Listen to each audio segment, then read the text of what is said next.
বাংলার বাড়ি নিয়ে তৃতীয় দিনে উপভোক্তা দিনে সচেতনতা শিবির করা হলো জামালপুরের যোধসিরাম ও বিরগ্রাম অঞ্চলে।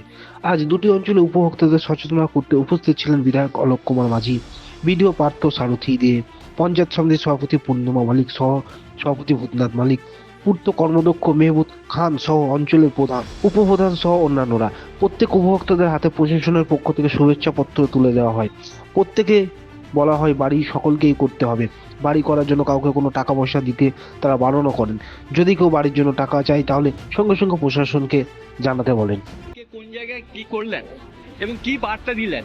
আমাদের জোশিরাম অঞ্চলে আজকে প্রায় 1000 বেনিফিশিয়ারি আজকে মাননীয় মুখ্যমন্ত্রী মমতা বন্দ্যোপাধ্যায় যে বাংলা আবাস যোজনার যে টাকা তাদের অ্যাকাউন্টে ঢুকেছে, তাদেরকে আমরা বেনিফিটকে ডেকেছিলাম। এখানে উপস্থিত ছিলেন আমাদের সাহেব, ছিলেন আমাদের বিধায়ক, পঞ্চায়েত সমিতির সভাপতি, সহসভাপতি, প্রধান উপপ্রধান সকলেই ছিলেন এবং বেনিফিশিয়ারি ছিলেন।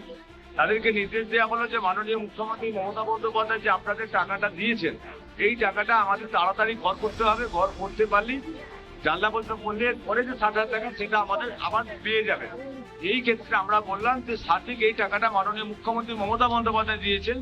কেউ যদি কোনো টাকা চায় তার জন্য ডিএম এবং আমাদের এসডিও এবং বিডিও তাদেরকে অভিযোগ জানানোর জন্য বলা হয়েছে এবং আমাদেরকে বলা হয়েছে আমরা যারা পঞ্চায়েত সমিতির সভাপতি এবং যারা দায়িত্বের মধ্যে আছি, আমাদের বিধায়ক থেকে শুরু করে সকলকেই, যদি কেউ টাকা চায় আমাদের অভিযোগ জানালে আমরা কিন্তু আইনগত ব্যবস্থা নেব। কারণ ঘরটা আপনাদের করার জন্য, কারণ এই ঘরটা আনার জন্য আমাদের কেন্দ্র সরকারের কাছে আমরা অনেকবার মাননীয় মুখ্যমন্ত্রী মমতা বন্দ্যোপাধ্যায় চেষ্টা করেছেন, 100 দিনের কাজ করে কোনো টাকা দেননি, বাংলাকে বঞ্চিত করেছে।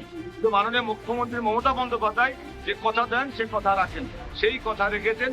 আমাদের জামালপুর ব্লকে এখন পর্যন্ত 6,351 জন এখন পর্যন্ত অ্যাকাউন্টে টাকা ঢুকেছে। আগামী দিনে 12,000 এখনো আমাদের তাদের নাম আছে, তাদের অবশ্যই পিডব্লিউডি নাম আছে, তারা আগামী দিনে পাবে। প্রত্যেককে শুভেচ্ছা জানাবো, সকলে ভর করুন মাননীয় মুখ্যমন্ত্রীকে। আমরা জামালপুর ব্লকের পক্ষ থেকে ধন্যবাদ জানাই।